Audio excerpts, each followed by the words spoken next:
Baki. Very good. Hi, I'm Justin. This is Big Boy. Nice to meet you guys. Where's the remote for AC? Can you He tell was me? so Who has big it? and he was like really cool. You're so sweet. Can anyone see AC's remote around them? Yes. Can you please turn that on? Is it gonna be blowing hot air or cold air? You don't want cold air? No. You can come here. No. Come. You can come here. It's okay. Please bear with me. This is very hot. Or I'll remove it. No problem. It's okay. I just didn't want to do it in a t-shirt, but.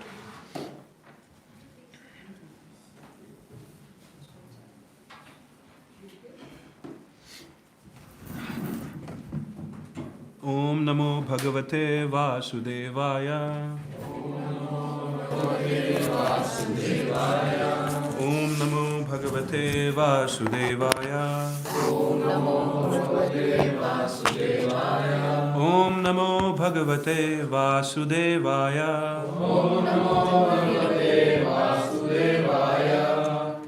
Oh my Lord, the all-pervading personality of Godhead, I offer my respectful obeisances.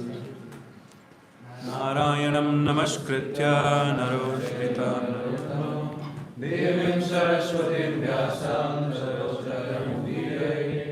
Before reciting the Srimad Bhagavatam, which is the very means of conquest, one should offer respectful obeisances unto the personality of Godhead, Narayana, unto Narayana Rishi, the supermost human being, unto Mother Saraswati, the goddess of learning, and unto Srila Vyasadeva, the author. Nashtoprayeshu bhadreshu nityam bhagavata sevaya bhagavati uttama shloke bhaktir bhavati naishtikihi. Learning of service to the pure devotee. All that is troublesome to the heart is almost completely destroyed. And loving service unto the personality of God, which prays with transcendental songs, established as an irrevocable fact. Jnanatimirandasya jnananjana shalakaya chakshurununmilitam yena tasmai Shri Gurave Namaha. I was born in the darkness of ignorance. Spiritual master opened my eyes with the torchlight of knowledge. Offer my respectful obeisance. Jai. Jai.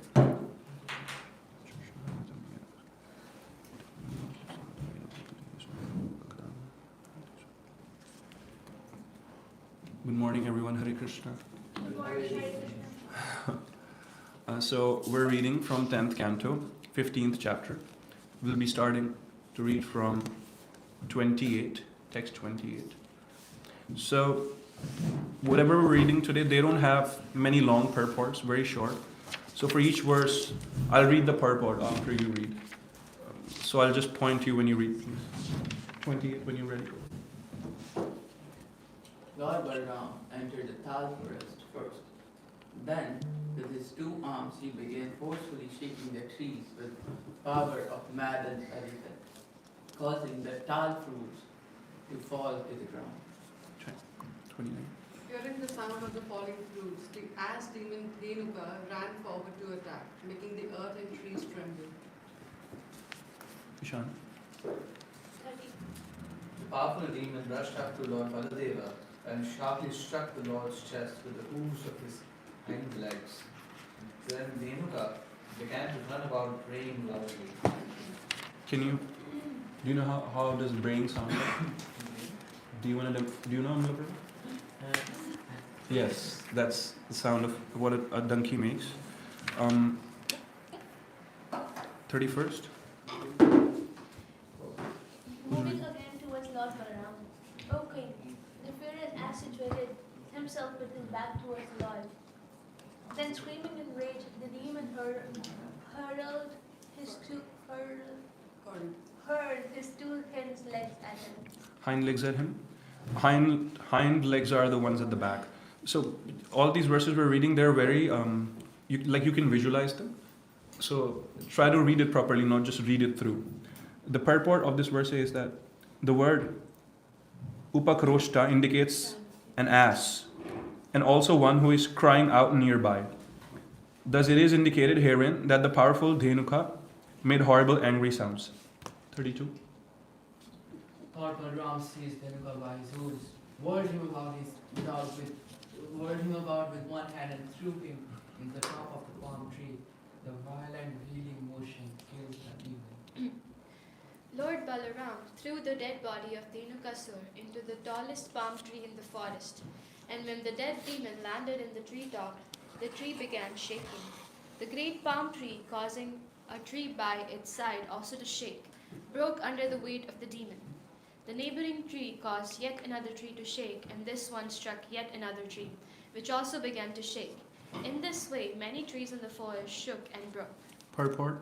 Lord Balaram threw the demon Dhenuka so violently into the great palm tree that a chain reaction was unleashed, and many towering palm trees shook and then broke with a great crashing sound. So can you see it? It's like he threw the demon on one of the palm trees, so he's shaking another and then shaking another, and then at the end, the last tree is shaking the one before, and like there's a whole sequence going on. Very cinematic. 34. Because of Lord Balrama's pastime of throwing the body of Vyas, Daman into the top of the tallest palm tree, all the trees began shaking and striking with one another as if blown about by all three winds. 35. 35. My dear Parikshit, the Lord Balrama killed Dhenukasura is not such a wonderful thing, considering that he is the unlimited personality of Godhead, the controller of the entire universe. Indeed, the entire cosmos rests upon him, just as a woven cloth rests upon its own horizontal and vertical threads. There's purport. First of all, from translation, the entire cosmos rests upon him, just as a woven cloth rests upon its own horizontal and vertical thread. You paying attention? It's a piece of cloth, so it's pretty much mentioned here. The entire cosmos is Balaram, who is not different from Krishna. But purport says that unfortunate persons cannot appreciate the blissful pastimes of the Supreme Lord. In this connection, Srila Jiva Goswami explains that the Supreme Lord possesses unlimited potency and strength, as expressed here by the word Anante. The Lord exhibits a tiny fraction of his power according to the need of a particular situation. Lord Balaram desired to vanquish the gang of demoniac asses who had unlawfully seized the Talavan forest, and therefore he exhibited just enough divine opulence to easily kill Dhenukasur and the other demons. 36. The other ass demons, close friends of Dhenukasur, but enraged upon seeing his death, and thus they all immediately ran to attack Krishna and Balaram. Purport. Srila Sanatana Goswami makes the following comment on this verse. It is stated that the ass demon first attacked Krishna and then Balaram. Krishnam cha Ramam cha. We didn't read the Sanskrit, but the Sanskrit is Tatha Krishnam cha Ramam cha Jnatyo Dhenukasye Shat Kroshtaro Abhyadravan Sarve Samdarbha Hata Bandhava. So there's Krishnam cha Ranam cha. One reason for this is that the demons, having seen the prowess of Lord Balaram, thought it's wise to attack Krishna first. Or it may be that out of affection for his elder brother, Lord Krishna placed himself between Balaram and the ass demons. You know what?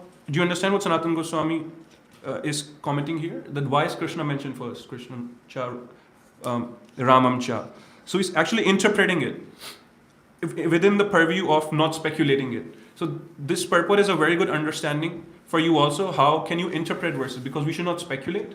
Take it as it is. But there should be some room for interpretation also. Otherwise, how would you understand? So I found this purport to be very good for us to understand that sense of balance between speculation and interpretation.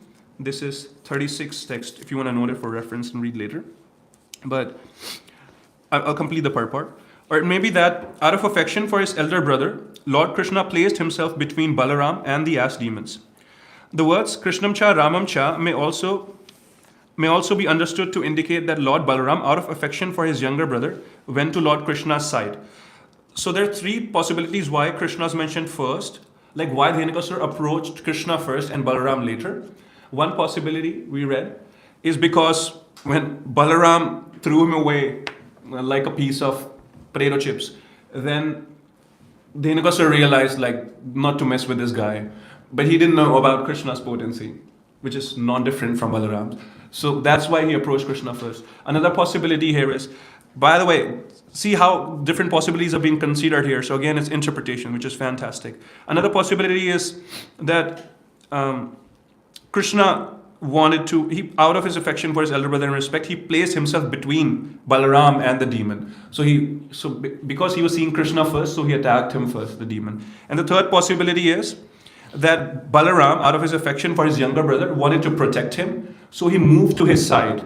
So Krishna and Balaram were standing right next to each other. So that's why it's mentioned in the verse Krishnam cha Ramam cha, because when they'll be together, it's usually read as Krishna Balaram. It's read in that sequence.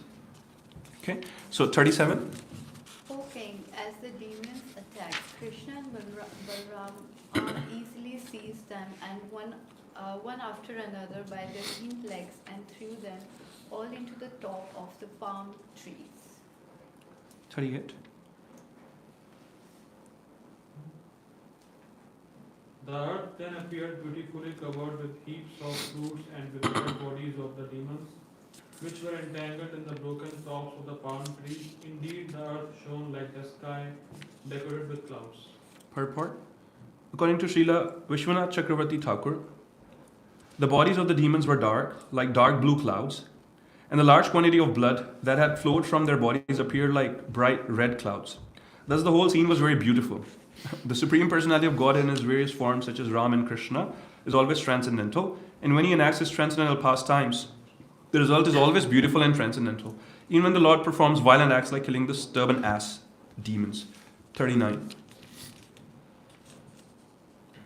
Hearing of this magnificent feat of the two brothers, the demigods and other elevated living beings rained down flowers and offered music and prayers in the glorification. Purport. Srila Sanatana Goswami comments that the demigods, great sages, and other exalted beings were all astonished and ecstatic upon seeing the unusually swift and nonchalant way in which Krishna and Balaram killed a very powerful ass demon in the Tala forest. Last verse we're reading today, 40.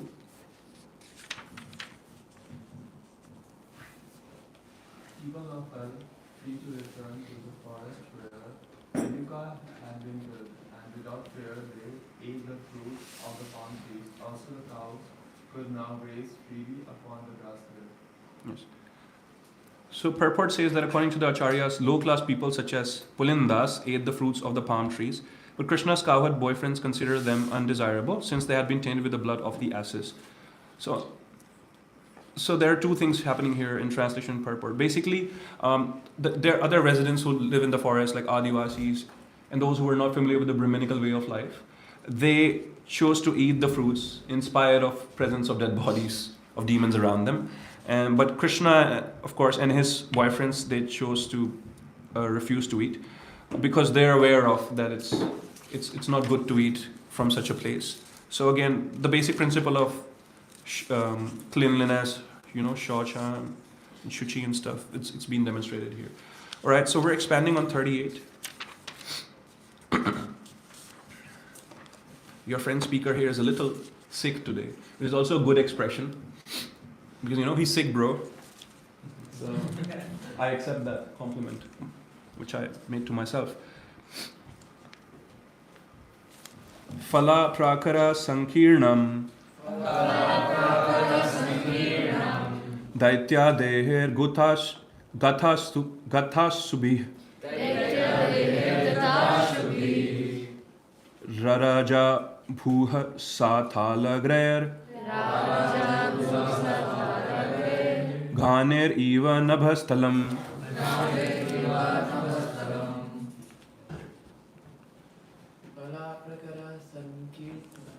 Phala prakara sankirnam. Daitya deher gatha shubhi. Raja bhuha shala. Ghaner iva nabhastalam. Phala prakara sankirnam. Daitya deher gatash subhi. Daitya deher gatha shubhi. Raraja bhuha sat alagre. Ganeriva nabhastalam. Ganeriva nabhastalam. Phala prakara sankirnam. Phala prakara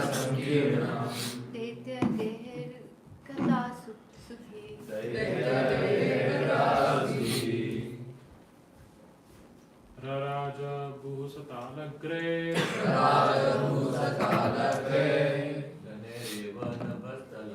Ghaneriva Nabhastalam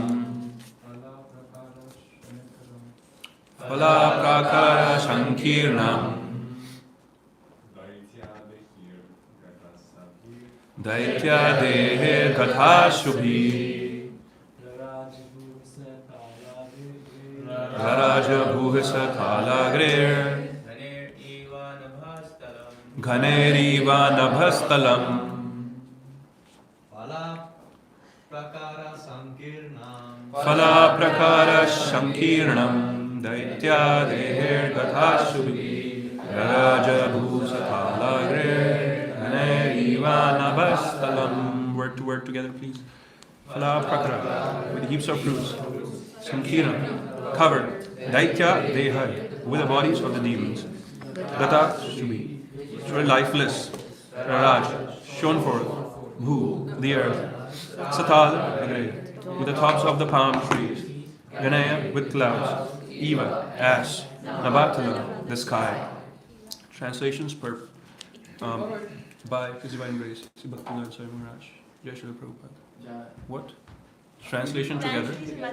The earth then appeared beautifully covered with heaps of fruits, with dead bodies of the demons, which were tangled in the broken tops of the palm trees. Indeed, the earth shone like the sky, decorated with clouds. She raised her hands first. Thank you. But I can read it. Why? Okay, fine, you can read it. According to Srila Vishwanath Chakravarti Thakur, the bodies of the demons were dark, like dark blue clouds, and the large quantity of blood that had flowed from their bodies appeared like bright red clouds. Thus, the whole scene was very beautiful. The Supreme Personality of Godhead in his various forms, such as Rama and Krishna, is always transcendental, and when he enacts his transcendental pastimes, the result is always beautiful and transcendental, even when the Lord performs violent acts like killing the stubborn ass demons. Okay, thank you. Hare Krishna. What is your name? Tisha. Tisha? Welcome. Is this your first time at a Bhagavatam class? Thank you. So we do this every day. Feel free to join us. We're reading from Srimad Bhagavatam, which is considered to be the Granthras, the essence of all the scriptures. And we're on a part where Krishna and Balaram have slayed demons in the form of donkeys. And Balaram threw away the donkeys on top of a palm trees, and the fruits fell down, palm fruits. And there's a scene right now which we're reading together about, well, that there are dead bodies of these demons lying around, and they're smeared with blood along with the fruits and the leaves of palm trees, everything together. Yet at the same time, Srila Vishwanath Chakravarti Thakur, who is a great acharya from our tradition, he comments that it's such a beautiful scene. How do you digest this, right? Okay, I'll stop myself. Okay, has anyone here seen a dead body? A few of you, right? And maybe you've seen someone knead a dead body. But here we're talking about dead bodies which are, the hand is flying out of there and there's blood, and it's not a neat scene exactly. Jivadaya Prabhu, if he ever enters the scene, he'd probably start wiping it out of his OCD for cleaning. So it is such a violent scenario. Yet at the same time, such an elevated acharya is saying that it is indeed very beautiful. And there are other similar instances, but that is very beautiful because it's related to Krishna somehow. There are other instances where Krishna is doing acts which may not be considered very beautiful if you look at it from a mundane point of view, but it's found very beautiful by the residents of Vrindavan. Can you think of such an act? Sorry, could you repeat the question? So here it's quite a violent act, but it's been considered beautiful by devotees. Can you think of a similar act like that? Yes, Ananda Prabhu. Like the act that Bandhan people would not consider nice, walking bare feet. They would do that. I mean, these days there's a lot of research on grounding. People are paying for shoes which don't have soles in them, so they can touch the ground, but they wouldn't walk barefoot. Very rich people are doing that. So I like the way that you think, but not so much.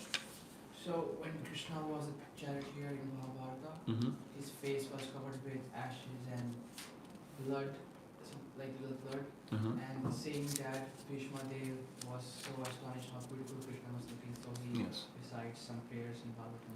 Right. Thank you. Even though Krishna's face wasn't exactly neat at the moment, Bhishma Dev found it very beautiful. He was present during the act when Bhima killed the Shashan. That was very violent. And who found it beautiful? Actually, nobody found it. Maybe you did. Okay. But it was like kind of like a full circle moment because then Draupadi was able to tie her hair and stuff. Yes. So- On a philosophical level. Yes. But right now we're talking about there's something which is obviously not very beautiful. There are dead bodies lying around, and it's been considered to be a scene just like a beautiful sky. You know the dead bodies of donkeys, which are quite bluish and grayish in color.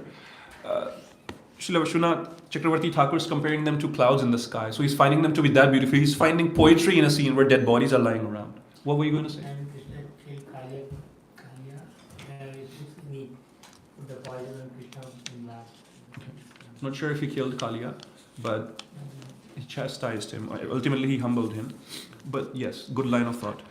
Anyway, one thought comes to my head is when we were reading in Bhagavatam about how Krishna would pass his urine and stool in Rajabasi's houses. And I was like, that's not my God. I like Sri Ram better. But that is transcendental. We can understand how Brajabasis found it very sweet. Even while complaining to his mother about it, they were feeling happy.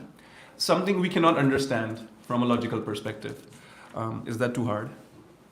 No? Is that okay? Okay, never mind. So one thing that we can together focus on this purport is why is there so much beauty involved here? And we can focus on the element of beauty and how to incorporate in our lives.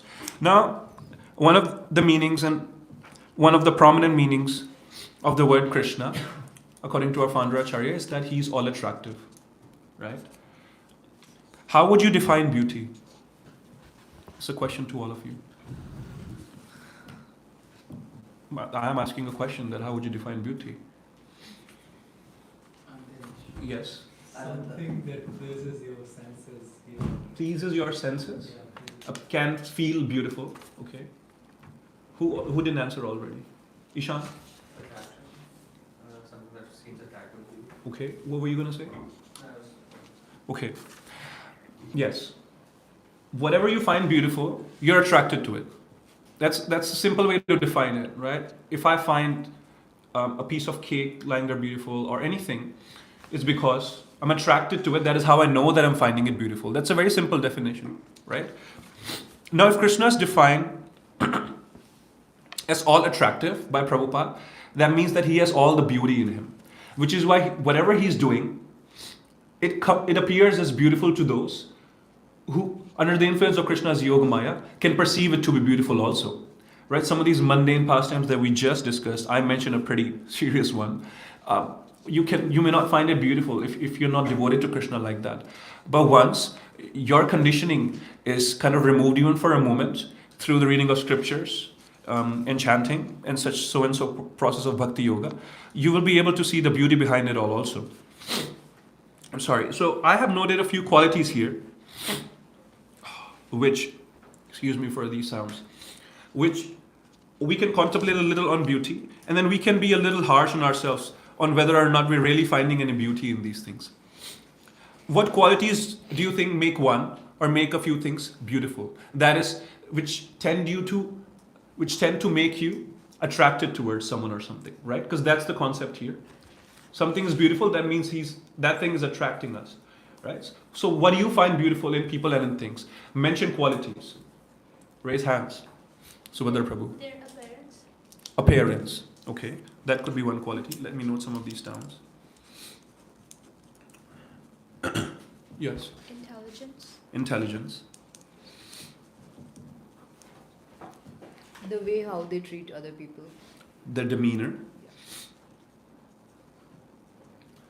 Yes, Subhadra Prabhu. When they take initiation. So you find it attractive when people are spiritual, they're somewhat deep. Maybe they're more determined towards what they're doing. You find determination beautiful because an initiation is about taking a very serious vow for a lifetime. It's a commitment. So you find that beautiful? Okay, yes. Anyone else has a quality? Sure. Yes, Ananda? When someone is being authentic. Someone is being authentic. I like that. True version of themselves, not trying to be pretentious. And you might be thinking, what am I doing right now? But I'll explain you. When they do kirtan. When someone does kirtan, well, you never found me attractive then. How do I note it down? Well, someone's creative? Yeah. Okay. Creativity is attractive. Devoted. If someone's devoted, committed, right? There are all these qualities. You want to say something? So if they're dressed well, their appearance. Like Rasa. Okay, so, I want to expand on few of these points and talk about them. I also find it beautiful when people are fearless. When you see a certain sense of courage, bravery, when they go out of their way. And it's not that they're not feeling fearful in that moment, but in spite of it, for their own little fear, they're choosing to put it aside and still act on things that you need to act on for the larger good of the situation, for their own overall life, and for the larger good of the world also. So fearlessness is another quality. Gentleness is another quality that goes with demeanor and how they behave, which you mentioned, I think. If someone's being gentle, being considerate and sensitive, that is a very attractive, beautiful quality. Now, let's take fearlessness first. Now, if let's say, I have $1 million in my bank account, and a Raju, what was his name from Hera Fairy? That's an Indian movie reference. Raju Rastogi or some funny. That was 3 Idiots. You know Akshay Kumar when he does like this? Whatever the name is of the character. If a personality as funny as that comes and they say that, do din mein paise double, if you give me your $1 million and I'll give you the double of that amount, and you agree to it, then you are a fearless person, right? You're quite brave. No. Technically, aren't you? No, that's like out of ignorance. That's fine, that's what we're trying to get to. What I'm saying is that not a brave act that you give away all of your wealth to someone? No. Okay, Fearless fine. doesn't mean that when somebody is scared, when someone has fear, it's not out of weakness. Okay. It's out of awareness, out of mindfulness. That's the true fearlessness. But what I'm trying to say is, let's say my friend challenged me to go for an exam unprepared, and I go for it. I'm brave right now, but I'm also being stupid. So is that real fearlessness? That is not. So what I'm trying to say is that you can be fearless from a total material perspective also. You can take risks, but that will not be real fearlessness, because you will always have anxiety anyway throughout the course. Besides, it could be a stupid decision. So real fearlessness is having that faith that Krishna will protect, right? Having that sense of surrender, that if I am doing it, and he'll take care of it. And it is only from that a real sense of fearlessness will come. You can try to hype yourself up by getting a few hoo-hoo from the crowd and your friends, and then act on things, being fearless, or psych yourself up into thinking that talking bravely to someone when you were feeling not, that is an act of bravery that you committed. But as long as it's materially oriented, you will not get true fearlessness out of it. And the main point of this class is that it will still not be beautiful, right? You will come across as stupid anyway. There's another point, which is of gentleness, of being sensitive, that is carrying yourself well. Now, if you try to do it from a very material perspective, you can appear to be somewhat gentle, somewhat properly behaved, and people might be attracted to you. But that's not the true beauty that they're being attracted towards, right? Because after a while, whatever the expectation that they'll come to you with, when that is met, then the attraction will be lost too. Please try to understand what I'm saying. Let's say Nityananda this Nityananda Prabhu goes somewhere, and then he behaves himself to be very well. He treats people very nicely because he wants to come across as someone who has a good sense of demeanor, right? And that's not a bad thing to do, right? then people get impressed, and I want to be friends with Nityananda. But there will be another moment where Nityananda will be tired, and he wouldn't come across as exactly a gentle person, where he could be a little harsh also. And then that person will lose the sense of attraction and beauty. So what we're trying to say is, now if you try to do it artificially from a material perspective, you're bound to fail, and the sense of beauty in that moment will also be lost. But if you genuinely try to see, or at least you practice that, and there are moments where you will see people naturally as part of Krishna, right? That this person is not different from Krishna. And out of that, your sensitivity is coming out. Your sense of behavior of people is coming out. That will be longer lasting. And the same feeling or same temperament will give you this intelligence later also in those cranky moments. Let me rephrase it. So Nityananda Prabhu here, he thought this person's a jiva too. They're as dear to Krishna as I am. So I have to be nice to them. Not that I have to impress them. Right? So he goes and he behaves very properly with them. He's kind to them. He's gentle to them. Now if there will be another cranky moment where he might come across as a little frustrating, but what is it? Why can't you think that again the same thought can enter his head? That this person's a part of Krishna, and I should, in spite of being irritated, I should be gentler towards them. That thought can come again. Krishna can make it come again because you followed in one moment. He will appreciate your sense of commitment towards this thought, that you see everyone as a part of him. So what I'm saying is, there are all these qualities which can make you beautiful. An effort to try to appear beautiful and attractive is quite stupid, and we'll look at it towards the end of it, how and why. But let's say for now we're even following that. Let's say this class for now is a self-help guide on how to appear more beautiful. Then, even then, trying to do it from a material perspective will only result in failure. And if you try to do it from a Krishna conscious perspective, will result in success. That's the limited point that I've so far tried to put forth. Let's take another thing. Appearance. Okay, leave that for the last, since most people are so much under ignorance that this is what appeals most to them, including myself, guilty. Excuse me. Determination. If someone's committed, if someone's determined, then they appear to be attractive and beautiful too, right? But how long can that sense of determination last? One day you can, again, I'm saying the similar things again for each quality. One day you can psych yourself up, motivate yourself by watching some 15-minute YouTube video and show up and produce some results. But another day you could just be demotivated because that was an artificial psyching up of the motivation that you did. And now you lost it the next week. Or maybe you fell sick. Or something happened and now you're not as determined anymore. And now the sense of beauty that came into your personality because of determination is lost too. So that's again, from a material perspective, you're trying to be more beautiful and being determined and committed. True sense of determination will come from that surrender and that I want to do it for Krishna, whatever. So that's again the same point coming here again and again.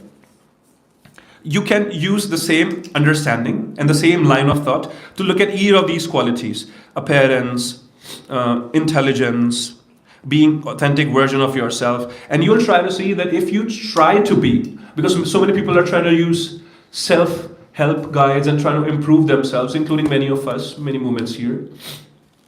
And we try to do it from a perspective of that I want to be a better person, that is still material, and then it doesn't work. Next week, again, you're stuck with the same problem, aren't you?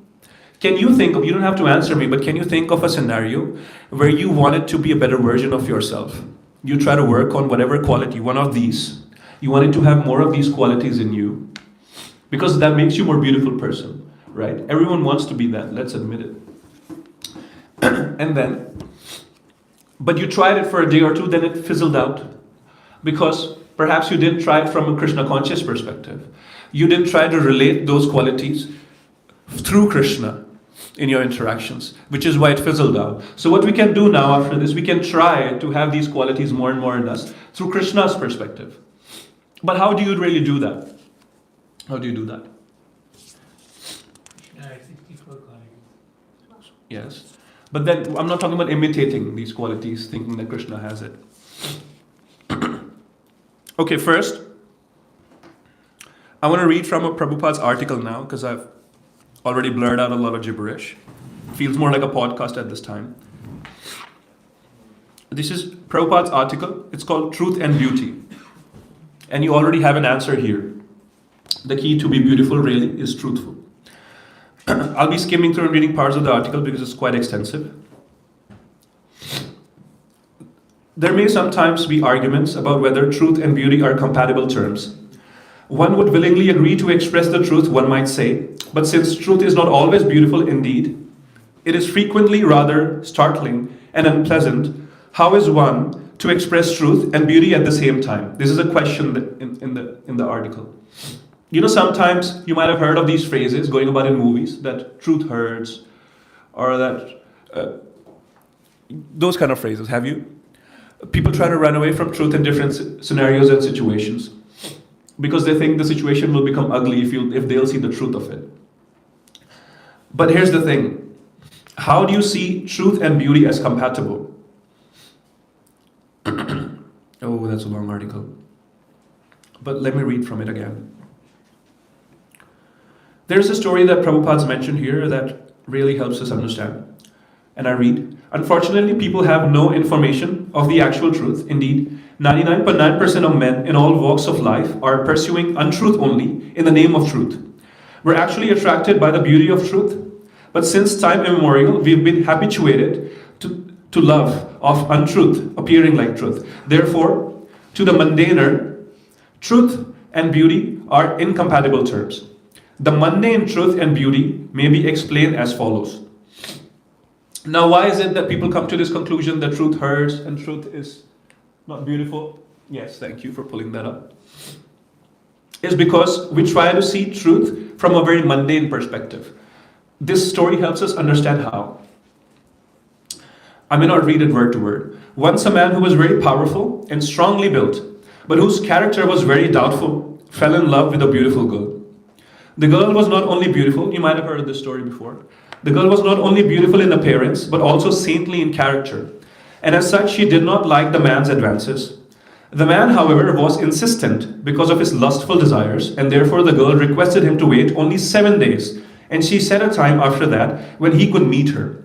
The man agreed, and with high expectations, he began waiting for the appointed time. Now, this lustful man, is waiting a week to meet this beautiful girl that he's found. Imagine what kind of a desperation he is going to her with now.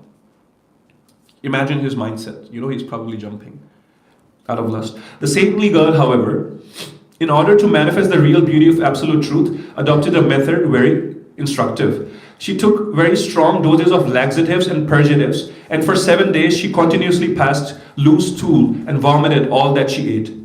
Everyone here knows what a laxative is. Something will help you during constipation. Moreover, she stored all the loose stool and vomit in suitable pots. As a result, oh, was that too loud? I'm sorry. Is it okay now? She reduced the volume, so you can speak on it. Okay. Moreover, she stored all the loose stool and vomit in suitable pots. It's okay. As a result of the purgatives, the so-called beautiful girl became lean and thin like a skeleton. Her complexion turned blackish, and her beautiful eyes sank into the sockets of her skull. Thus, at the appointed hour, she waited anxiously to receive the eager man. How saintly this girl is, first of all. Just to teach this man a lesson, she's willing to let go of her beauty, material beauty. She took some laxatives, and now she's like a skeleton. Materially, what we call ugly, she's like that right now. Now the man appeared on the scene, well-dressed and well-behaved, and asked the ugly girl he found there, waiting, about where's the beautiful girl, basically. The man could not recognize the girl that he saw earlier. She repeatedly asserted her identity. Because of her pitiable condition, he was unable to recognize her. At last, the girl told the powerful man that she separated the ingredients of her beauty and stored them in pots. Now, the man was very excited first. Now he's disappointed. Now, again, he's a little hopeful. Because the girl said, you know, you were so much attracted to my beauty. Don't worry. I've stored it in a pot and I've kept it separately. That's why I'm not beautiful right now, because I've put it out of me and I've put it in a pot. Now, she will very saintfully, now she will offer her beauty to the man. So hear it out. When the mundane poetic man asked to see the juices of beauty, well, he was directed to the store of loose stool and liquid vomit, which were emanating an unbearably bad smell. Thus, the whole story of the beauty liquid was disclosed to him. Finally, the grace of this saintly girl, this man of low character, was able to distinguish between the shadow and the substance when he came to his senses. All glories to this girl. So, what has she taught him? A great lesson about truth and beauty here. On how often we think of what is beautiful, but that's only under the purview of our three modes of material nature, of lustful tendencies that we try to see. And yes, sometimes we find cars beautiful, sometimes we find different jewelries beautiful, and we think that that's a different kind of lustful tendency. But if you read the commentary of Acharyas, even in Bhagavatam, it's very clearly mentioned that ultimately it's about the sense of bodily lust. It's ultimately about sex desire. That's what it comes down to, and which we think is very beautiful in experience. And it might appear so if you're under ignorance, away from Krishna, facing away from Krishna. But a real sense of beauty is about accepting the truth of it, that the same parts that when we're looking at and we're drooling after are full of just are bags of urine and stool, which is this woman clearly demonstrates. We can't see it moment to moment because we're under the influence of illusion. Now, what to do about it? Should we leave everything and then stop engaging in our activities? Should all of you young men never get married and not have interactions with women, and so do the women? Should you not? You can try it, sit in a corner, but the same thoughts will enter your head. So the point is to be able to see the real beauty that exists in people. Through that only you will have lasting and satisfactory relationships, longer lasting relationships. It's a learning process. But how do you do that? And Prabhupada's mentioning in this article, it's in the title of the article, truth. Truth and beauty. By being aware of the real truth that there is.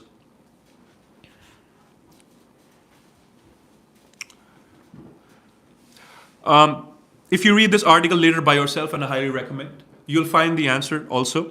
But I'll just read the last paragraph for now. Although written by the great mundane poet or intellectual, any literature which does not describe the ultimate truth and beauty is but a store of loose stool and vomit of relative truth.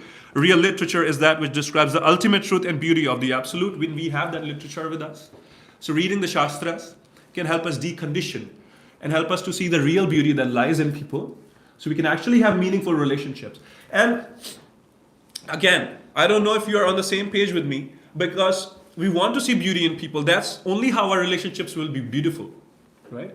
If we see the Gopas, the intelligent cowherd boys, and Krishna and Balaram, of course, would call them intelligent. They saw dead bodies there. They didn't eat the fruits because they were clearly able to see the fruits were not beautiful. There were some other category of people which are mentioned in the Bhagavatam. They did eat it. That's what's happening in the world. There are some people which are eating these fruits of their desires, thinking, but actually they're eating something which is vishtha, which is not good. So I'm not encouraging anyone to not engage in worldly things, but you have to learn through the help of your mentors and spiritual guides and shastras on how to engage in these interactions in a Krishna conscious perspective. Prabhupada's whole life was dedicated and is still dedicated on teaching us on how to do that. But only when you can learn how to do that through guidance and shastras will you be able to really see beauty in other people. And what will the result of that? Will you truly be attracted in the divine spark in them? And your relationships will last. If you're not seeing beauty in someone, Vatsal Prabhu, you will not be attracted to them. That relationship will not be satisfactory, right? But if you're able to see the real beauty in someone, the divine spark in them, then you will be able to have a satisfactory relationship with them. And you will be happy. It's as simple as that. You know, Krishna consciousness is simple. It's only hard because we're away from the truth. Now, how do you see the truth? Is that you accept the truth. What is the one ultimate truth? Krishna. Krishna is the ultimate truth. Impersonalists might say that. What do you mean by Krishna is the ultimate truth? That is the ultimate truth. But what is the ultimate truth? He is the Supreme Personality. He's a Supreme Personality. Okay, fine. I can still do my job thinking that I know that the Krishna is a Supreme Personality. What does that change my life? Our identity is to serve him. Yes. What does Mahaprabhu say? Yes. And Jivara Swarupa? Krishna Krishna Nitya Nitya Das. Das. That is the truth that Krishna himself has given us.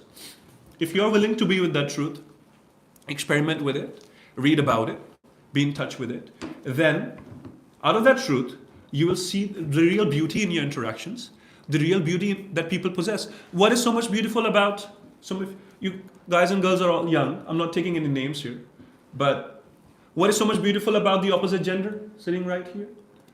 You know, if you think of their form, appearance, their demeanor, this and that, after a while you lose it, or in some other moments you lose that sense of beauty in that interaction. Then your relationship will be soiled for that moment.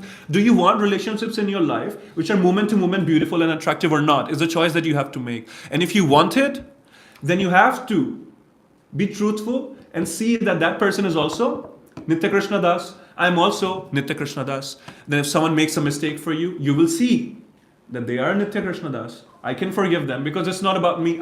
It's not for me to be the king and queen of this relationship that I have with that person. Because I'm a servant of Krishna and so are they. So what if one moment they've ignored me? Right? Because ideally I'm a servant of Krishna. I'm not the one who's supposed to be paid attention to. So will someone take an advantage of you if you'll have a thought process like that? They can. But what if the other person's thinking that way too? Right? This person's Krishna Nitya Das, then I should not hurt them. If my responsibility is to pay all attention and all service to Krishna, there is someone who is a part and parcel and a servant of Krishna, so is my responsibility to be nice to them, to kind to them. So they will also see that way, then they will also commit less offenses towards you, and so you will towards them. So that's a happy relationship, or somewhat happy relationship. Can it be 100% moment to moment? Probably it can be. If two people are seated absolutely in their respective Krishna consciousness, and then two friends, two husband and wife,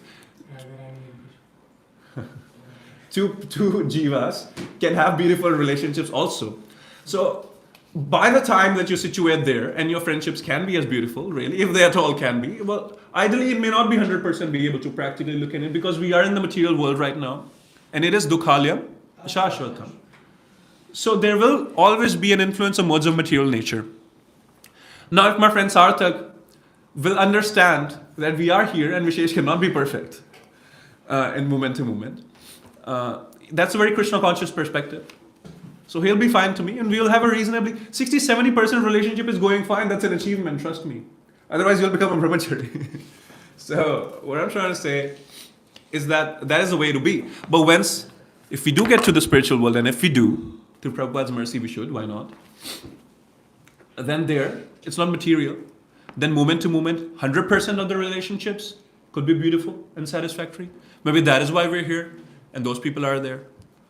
And if we're trying to live our spiritual relationships in the material world, it won't work like that. So anyway, I don't know what gibberish am I speaking right now, but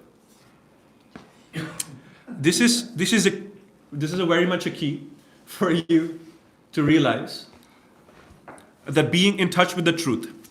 Being in touch with the truth is fine. Right now you're living in the temple.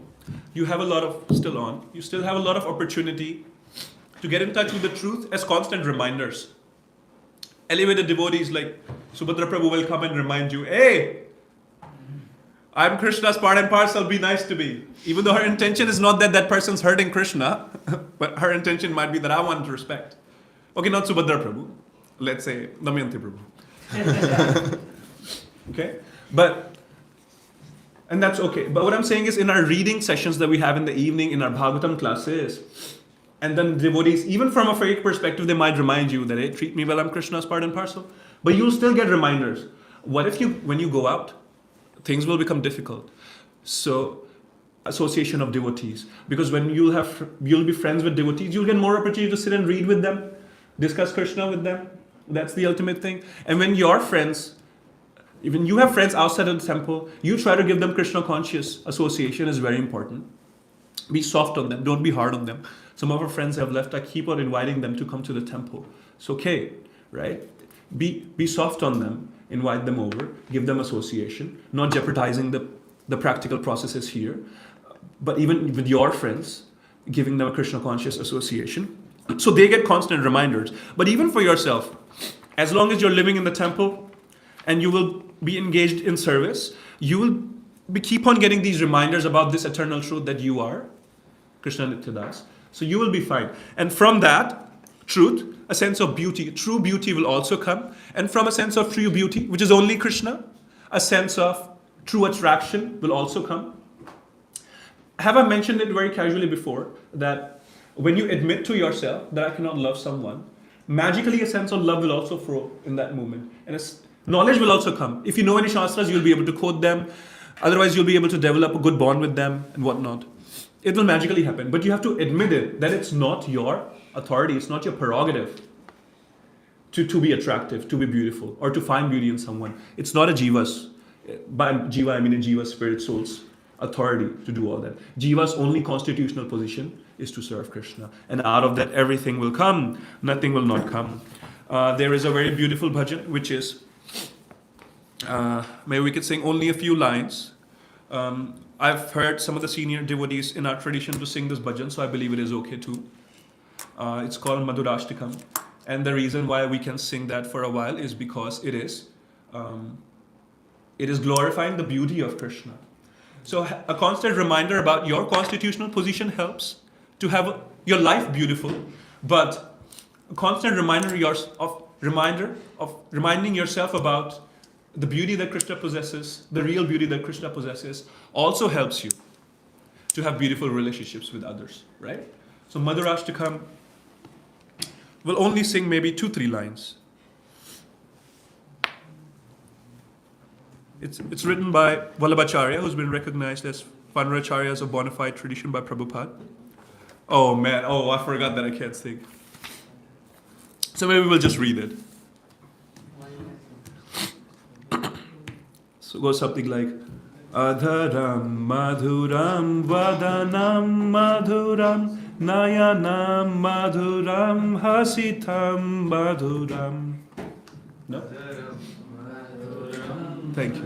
Madhuram hasitam madhuram hridayam madhuram Adharam madhuram vadanam madhuram nayanam madhuram hasitam madhuram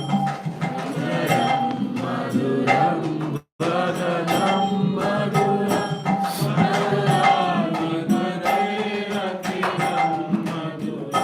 hridayam madhuram gamanam madhuram madhuradipate rakhilam madhuram hridayam madhuram gamanam madhuram madhuradipate rakhilam madhuram.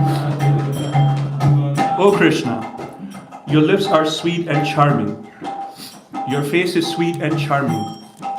Your eyes are sweet and charming. Your laughter is sweet and charming. O Krishna, your heart is sweet and charming, and your walking is sweet and charming. Everything about you is sweet and charming, O Lord of sweetness. Vachanam madhuram valitam madhuram Vachanam madhuram charitam madhuram Vasanam madhuram valitam madhuram Chalitam madhuram brahmitam madhuram Madhuradhipate rakhilam madhuram Chalitam madhuram brahmitam madhuram Madhuradhipate rakhilam madhuram. O Krishna, your speech is sweet, charming. Your nature is sweet and charming. Your garments are sweet and charming. And your bent posture is sweet and charming. O Krishna, your walking is sweet and charming. Your creation of confusion is sweet and charming. Everything about you is sweet and charming. O Lord of sweetness. Jai. Srila Prabhupada ki. I don't think we have questions or our food. Oh my goodness. Those of you who want to go, what should we do? We can take a few. I'll answer quickly. Iris first. Who never got a chance to speak? You didn't. I just wanted to put out this very beautiful thing, and you were explaining the led by Prabhupada. So there are two very beautiful stories that fit perfectly regarding beauty. The one is about the story of Pingala, if you've all heard, the prostitute Pingala, and the other is Vilaval Mangal Thakur's story, the guy who literally crossed ocean over his father's dead body just to meet a prostitute, and he also, went up the rope thinking that Sarovar was actually a snake. Becomes spiritual master of Yeah, that's that's right. right. So there are these two very beautiful stories that fit perfectly, that beauty does not matter. The ultimate goal is again Krishna. So. Because beauty matters. Because Krishna is actually beauty, no one else is. Which is why Krishna is the ultimate. But in the end, jivas realize that whatever we see materially, without Krishna consciousness, anything that we see as beauty is not the real beauty. Real beauty. Thank you. Thank you so much. Hare Krishna. Amala Prabhu. So Prabhu, you mentioned a lot of wonderful times. There is one specific point which I'm quite unable to understand or probably accept. You were mentioning there is this room for interpretation, but at the same time we heard Prabhupada strictly saying a lot of things about not to interpret. Right. He's saying Mayavadis also do that. And you were mentioning Srila Vishwanath Chakravarti Thakur. Well, according to my realization and understanding, Srila Radha Swami Maharaj quotes, and he mentions a lot of time him, that these are not his interpretation, but more of he's seeing all these leelas, and he's not just seeing these leelas one time. These leelas are happening like every single time in Goloka, and inside the possibilities, these all things are happening. Yes. Right. So to speculate and interpret without the guidance of a master is always bad. And it's not your prerogative to interpret. If I correct myself, I use that word. The thing is, what we were doing in the group reading session yesterday, the Bhagavad Gita session, right? We weren't just sticking to the purport and reading as it and going back to our room. We were discussing over it also. So by that, I mean interpretation. Not that you need to think of various things. But I was actually listening to this lecture about this verse from, I hate the names. It was an ISKCON bona fide person who was giving this lecture at Radha Gopinath temple. I can forward you the link. And he was making that commentary, how within the limited purview, interpretation can be done. But just to keep it safe, maybe self-interpretation to a limited extent. And whenever you have doubts, clarifying them, with your spiritual masters and mentors, that is the right way to go. And no, Mayavadis, they speculate. They don't even read Shastras. Or when they do, the Shastras are mostly about nullifying in nature. This is not it, that is not it, neti, neti. And that's that's not the interpretation we're talking about. This is very much rooted in Shastra, in Prabhupada's guidance. So when we're reading purports and then we're giving our take on it also, technically that is an interpretation of the purport. So just with that limited room, you do that. But never interpret Shastras according to your whims and fancies. So thank you for pointing that out. Yes, yeah, you. So humans have this tendency to identify beauty and abuse it in many ways. Let's say nature, or even, for example, so many different cases where we see how beauty is being used and misused in various ways. So Yes. how can that be avoided? Even with devotees, right? We see the beauty in that person, and often, devotees are very innocent, but and often there are so many people who just come and take advantage, or even as us, we because if some person is willing to serve us, we just take advantage of that person. Mm-hmm. So how can that be avoided? So I have a very hard take on this. We don't even have enough time for this. But I wouldn't even say something as strong as an abuse is alone, this tendency to want to take advantage of someone's beauty.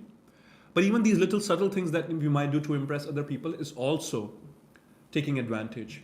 Because you cast a spell on someone's mind and impress them. Everyone, including me, tries to do it all the time to everyone. That's okay because we're still conditioned. What I'm trying to say is the only solution is to be Krishna conscious, to see where real beauty is. And to decondition yourself into acknowledging where real beauty lies can only happen through Shastras. And you will never sit yourself and read, or at least not so much, if you're not associating with devotees. So the answer purely lies in association there. And through association, you'll do more of the scriptures, decondition yourself, and then through that, be more Krishna conscious, and you'll recognize your eternal position is to be servitor of Krishna. So you don't want there are moments you're wanting to extract pleasure out of someone by impressing them, by talking to them, maybe by touching them, so many things, right? You could be their husband, wife also. By all means, actions will also happen. But popular in India. If you actually read a story, there are other acharyas in our tradition who have similar stories also. I think, Amla, you know their name, I don't know. But usually, if some of these acharyas, you'll know their history, they come from very lustful backgrounds, going crazy after their own wife, things like that. And the other way around for the opposite gender also. But they become such elevated devotees eventually. Listening these stories, know that, there's room for us also if we continue doing sadhana. But you don't have to do that. I was watching the video you sent, she also sent about Jagai Madai. We just need mercy from our lordships here. We don't have that much long path to follow. What I'm saying is, doing what we're doing here will eventually get us there, so don't worry. But people have this tendency to abuse beauty. That is only coming from a material point of view. The only way to avoid it to have a spiritual and Krishna conscious point of view, basically at the end of the day. Any major burning question? Yes. You said that Don't burn me. relationships are kind of not successful relationships or love dies in material world.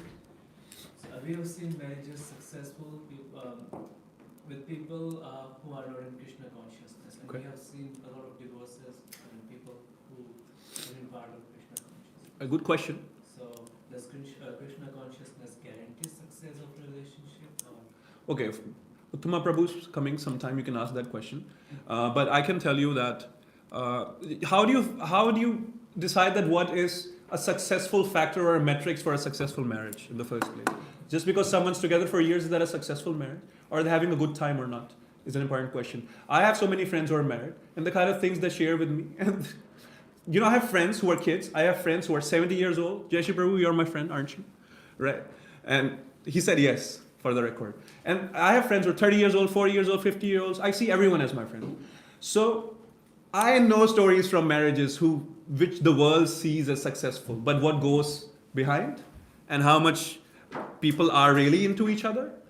So let's not get there. So a successful marriage is not that which lasts necessarily. Yes, it should last also, but that there should be genuine sense of lasting love. 60-70% of the time, 80% of the time it should be there. And that cannot happen from a material perspective, right? And who is to say that just because someone is chanting, and if they made a decision to get married, and then that becomes a Krishna conscious marriage? No. That could just be done purely out of attraction. And so many people maybe did it in the past, when they did not waited long enough with their chanting and to develop a sense of maturity, but then just out of attraction they got married. But because they were chanting and maybe they were initiated, so that was considered a Krishna conscious marriage. There's something which is external and institutional. Institutionally we're Krishna conscious setup, which helps, but it's an internal state at the end of the day. It's individual for each person.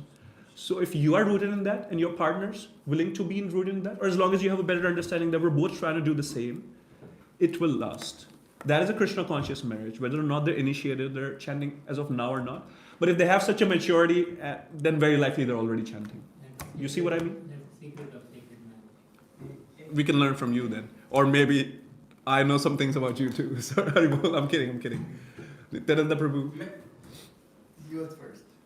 Those who want to go honor Prasad, please leave. Exercise we'll do a bit later then, because there's no time left for Prasad. I'm really sorry for jeopardizing everyone's exercise, but I promise we'll do it. I have a comment and a question. Comment that this verse was like very,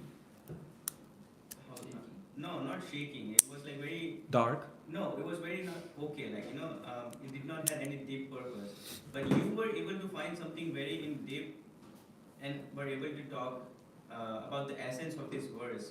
Because if you just read it, it's just like, it seems like a paragraph, like the earth that appeared beautifully covered with heaps of fruits and with the dead bodies of the demons, which were entangled in the broken tops of the palm trees. Like, you went into the essence of the verse, like you were able to read between the lines. So I want to appreciate your quality of that, like, you very less people have this kind of understanding. So yeah, thanks you.